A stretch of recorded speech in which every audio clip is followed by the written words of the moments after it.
ये सिर्फ एक कहानी नहीं है, ये एक ऐसी दास्तान है जिसे दफनाने की हर मुमकिन कोशिश की गई।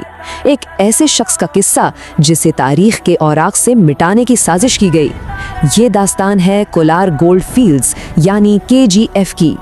साल था 1981।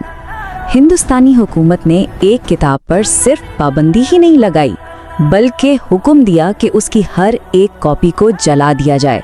क्यों? हुकूमत का कहना था, हम इसका नाम तारीख के पन्नों में देखना तक नहीं चाहते।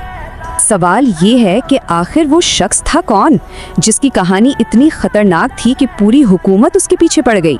वो कोई मसीहा था या कोई शैतान? आइए जानते हैं इस मुजरिम की कहानी जिसकी सच्चाई को दबाने की कोशिश की गई। तो कहानी शुरू होती है 1951 में। एक तरफ कोलार गोल्ड फील्ड्स यानी KGF में सोने का एक ना खत्म होने वाला खजाना दरियाफ्त होता है, और ठीक उसी दिन गुर्बत की अंधेरी कोठरी में एक लड़का पैदा होता है। उसका नाम था राजा कृष्णप्पा बेरिया। उसने एक ऐसी दुनिया में आंख खोली जहां जिंदगी मिलती नहीं बल्कि छीनी पड़ती थी। उसकी तकदीर लिखी जानी थी अपनी माँ के आखिरी अल्फाज से। मरते वक्त उसकी माँ ने उससे एक वादा लिया, तुम ये कैसे करोगे मैं नहीं जानती, लेकिन एक बात याद रखना, जब तुम मरो तो दुनिया के सबसे ताकतवर और अमीर तरीन इंसान बनकर मरना। बस माँ का यही वादा उसे मुंबई की बेरहम गलियों में खींच लाया, क्योंकि वो जानता था कि ताकत और दौलत की मंजिल ताकतवर जगहों से ही गुजरती है, और इस ज़माने में मुंबई से ज़्यादा ताकतवर कोई जगह नहीं थी। बम्बई में उसूल सीधा था, जो गैंग के साथ आए वो गैंगस्टर कहलाता है, लेकिन जो अकेला आए उसे मॉन्स्टर कहते हैं। और इसी अकेलेपन के फलसफे ने राजा कृष्णप्पा बेरिया को एक नया नाम दिया, रॉकी। रॉकी का उरूज बहुत तेज था। 60 की दहाई में वो मुंबई की सड़कों के कानून सीखता है।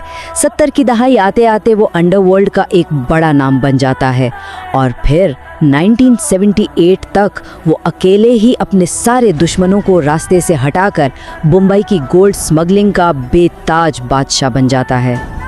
लेकिन कहानी में असल मोड़ तब आया जब रॉकी के अपने बॉसेस ने उसे एक ऐसी पेशकश की जिस पर यकीन करना मुश्किल था। एक काम और उसके बदले में इनाम था पूरा बम्बई शहर, और वो काम था कोलार गोल्ड फील्ड्स के नाकाबिल तस्खीर किले के मालिक गरुड़ा का कत्ल। KGF एक ऐसी सल्तनत थी जहां कानून नहीं, सिर्फ जुल्म की हुकूमत थी, और गरुड़ा वहां का खुदा समझा जाता था। जरा फर्क देखिए, बम्बई गैंगस्टर्स और ख्वाबों का शहर था जो रॉकी के लिए बस एक सीढ़ी थी, लेकिन KGF सोने और गुलामों का एक किला था जो उसकी आखिरी मंजिल थी। बम्बई पर खौफ का राज था, मगर KGF में तो खालिफ आमरीयत सांस लेती थी। KGF में दाखिल होना नामुमकिन था, इसलिए रॉकी ने एक ऐसा मंसूबा बनाया जो किसी के वहमो गुमान में भी नहीं था। वो वहाँ एक कातिल बनकर नहीं, बल्कि वहाँ कैद हजारों गुलामों में से एक गुलाम बनकर जंजीरें पहनकर दाखिल होगा। KGF के अंदर नाराची माइंस की जिंदगी जहन्नुम जैसी थी। सोचिए, 20,000 से ज्यादा गुलाम, दिन में 18 घंटे काम, और उन पर तैनात मुहाफिज जिनके लिए किसी की जान लेना मजाक था। वहाँ उम्मीद रखना भी एक जुर्म था, और इसकी सजा सिर्फ मौत थी। इस जुल्म के मरकज में रॉकी ने जो कुछ देखा, उसने उसके अंदर के कातिल को बदलना शुरू कर दिया। जब उसने बच्चों और औरतों पर वो वहशियाना मुजालिम देखे तो उसका अपना मकसद छोटा लगने लगा और एक नया मकसद जन्म लेने लगा। बगावत की पहली चिंगारी तब भड़की जब रॉकी ने एक माँ और बेटे को बचाने के लिए एक गार्ड को मार डाला। इस एक मौत ने हजारों मरे हुए दिलों में उम्मीद की एक किरण जगा दी। और फिर जब उसने एक नाबीना बूढ़े को बचाने के लिए 23 मुहाफिजों को मौत के घाट उतार दिया, तो गुलामों की नज़र में वो कोई आम कैदी नहीं रहा, वो उनका मसीहा बन चुका था। अब रॉकी सिर्फ बॉम्बे का एक कातिल नहीं था, वो हजारों बेबस लोगों का लीडर बन चुका था। और अब वक्त आ गया था आखिरी चाल चलने का, यानी गरुड़ा का खात्मा। लेकिन रॉकी का मंसूबा छुपकर वार करना नहीं था। उसने फैसला किया कि वो गरुड़ा को सबके सामने मारेगा, कुर्बानी की एक अवामी तकरीब को उसकी मौत का तमाशा बनाकर, ताकि KGF का हर गुलाम और हर मुहाफिज इस तारीख को अपनी आंखों से देखे।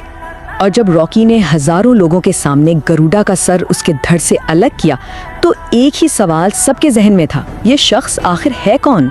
एक गैंगस्टर, एक कातिल या एक निजात दहिंदा? और जवाब ये था कि वो उनका बादशाह बन गया। इस एक कत्ल से रॉकी ने सिर्फ अपना कॉन्ट्रैक्ट पूरा नहीं किया, बल्कि उसने 20,000 गुलामों की एक ऐसी फौज बना ली जो अब उसके एक इशारे पर अपनी जान देने के लिए तैयार थी। असल में रॉकी का मंसूबा कभी भी सिर्फ गरुड़ा को मारना था ही नहीं, उसका हदफ केजीएफ पर कब्जा करना था। और कब्जे के लिए हथियार नहीं, फौज की जरूरत पड़ती है। जैसा कि कहा गया, अगर तुम एक इंसान का हौसला जीत लो तो तुम एक जंग जीत सकते हो। उसने तो हजारों का इत्मीनान जीता था।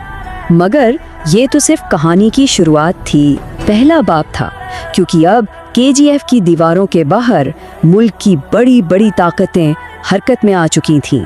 असली कहानी तो अब शुरू होनी है।